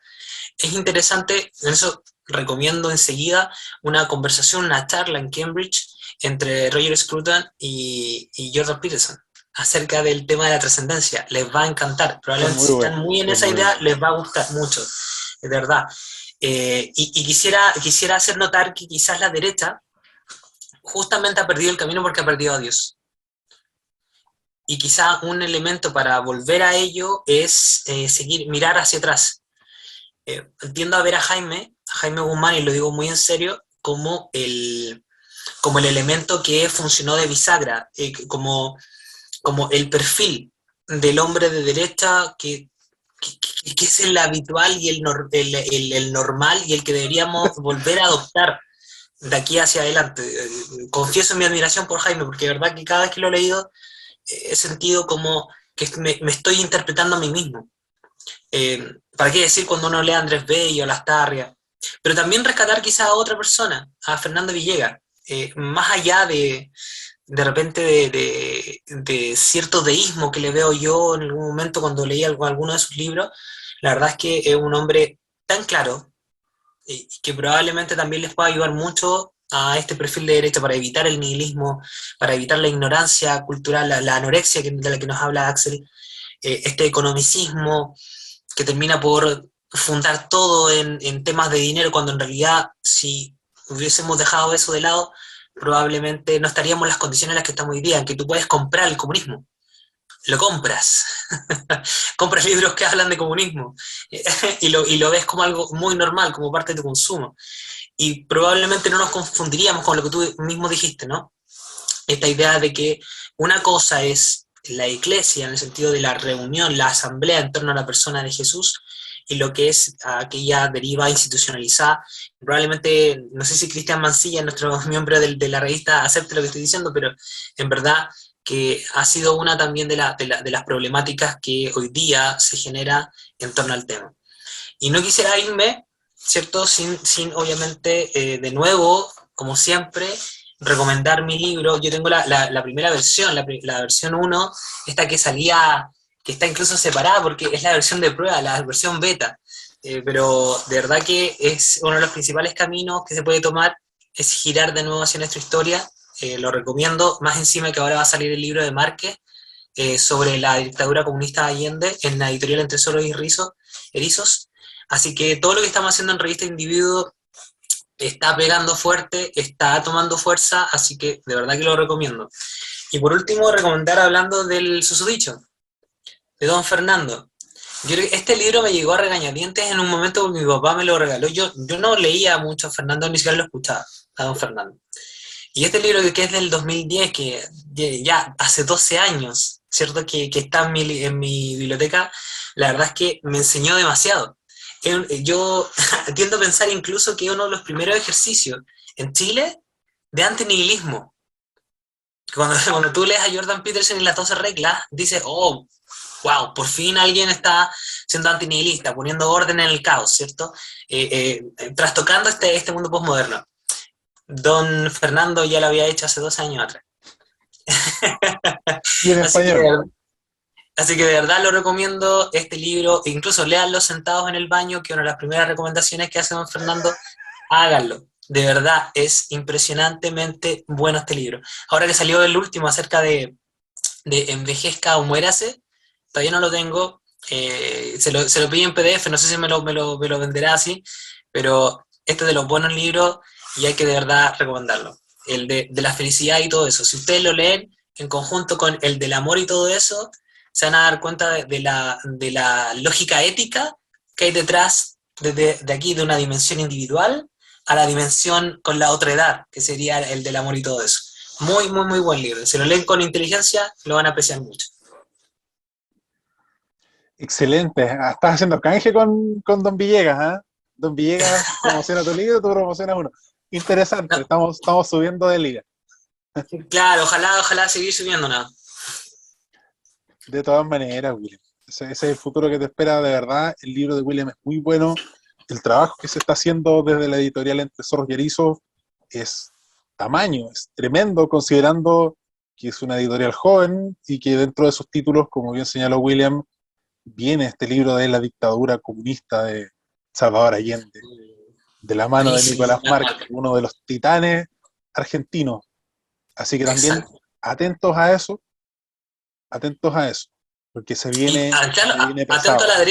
atento a la derecha argentina se está liberalizando. Es súper impresionante ese fenómeno. Probablemente no solamente tiene que ver con, obviamente, con Laje, con Márquez o con Milei, pero claro, después de vivir peronismo durante tantos años, tiene que de alguna manera producir aprendizaje, ¿no? Pero claro, o sea, atento a eso que está pasando en Argentina. Puede ser súper importante para nosotros también. De hecho, de hecho, el giro a la derecha es un giro que no solamente en Chile, el giro a la derecha es un movimiento que esperamos humildemente, William desde su trinchera, el que suscribe desde su trinchera, la revista en particular, el canal que nos está albergando en este momento, Nacional Libertario también, todos tenemos una función en esta batalla cultural, entre comillas, Ajá. que no es más que retornar a los orígenes, como ha señalado William. En ese sentido, quisiera también recomendar a un sacerdote, no se espanten porque esté recomendando a un sacerdote, es un sacerdote que es No, por favor. experto en teología y en filosofía, un sacerdote argentino, se llama Javier Olivera, y tiene un canal de YouTube que es bastante lúdico, se llama Que no te la cuenten. Y él parte con esa premisa de que no te la cuenten, de que la izquierda no te venga con cuentos y te diga hay una leyenda negra en la que la iglesia hizo tal cosa o que la derecha hizo tal cosa. No, él parte con hechos, con hechos históricos en sus libros, que se llaman Que no te la cuenten también, y él va relatando la historia completa, ¿ya? No solamente desde una perspectiva, sino desde ambas perspectivas. Es curiosa la historia del padre Javier Olivera porque él es abogado y él sintió el llamado una vez ya titulado como abogado, estaba de novio con su novia de ese entonces y los dos sintieron el llamado al servicio, ella se hizo monja y él se hizo sacerdote. Es una historia que es bastante curiosa. Quería recomendar de él una sesión, una serie de videos que él tiene titulados La historia de la iglesia, donde él va señalando en forma mucho más profunda y mucho más documentada que lo que yo intenté hacer al principio de este programa, sobre la historia de la iglesia y cómo esto ha determinado la conformación de la civilización cristiana occidental. Esa es mi recomendación. Agradecerte, William, por los temas que hemos tocado, temas muy densos, por el relato de tu experiencia al final, eso yo no lo sabía, eso estaba fuera de la pauta, eso William lo incluyó por voluntad propia y te agradezco por eso que nos tengas la confianza. Agradecer también a nuestros escuchas, ya sea del canal del Nacional Libertario, del canal de Spotify. Muchas gracias, esperamos que este tema haya sido de su agrado, que les haya contribuido a pensar un poco más allá de este tema que a todos nos tiene muy enseguecidos, que es el plebiscito. Es muy importante, pero también no desviemos el foco que esto es solamente un suceso, pero esto es un proceso largo. ¿Ya? Exacto. Agradecer también a la revista Individuo por la labor que viene haciendo. Nosotros también somos parte, pero venimos a agradecer también eh, por toda la enorme labor que están haciendo. Es una labor titánica, de verdad. Sigan la revista, suben muy buen contenido. Próximamente se va a editar la edición en físico de la revista para que la puedan adquirir también. ¿Y qué más les puedo decir? Grandes invitados a esa revista. Grandes Grandes invitados, invitados a la claro, segunda número. grandes invitados en la nueva edición. Cuando salga, nosotros también le vamos a hacer publicidad. No tengan duda, de eso se trata todo esto. Por Así supuesto. que estén muy bien. Nos vemos en la próxima y hay que basarse. Hasta Lo más luego. importante. Hasta luego. Chao.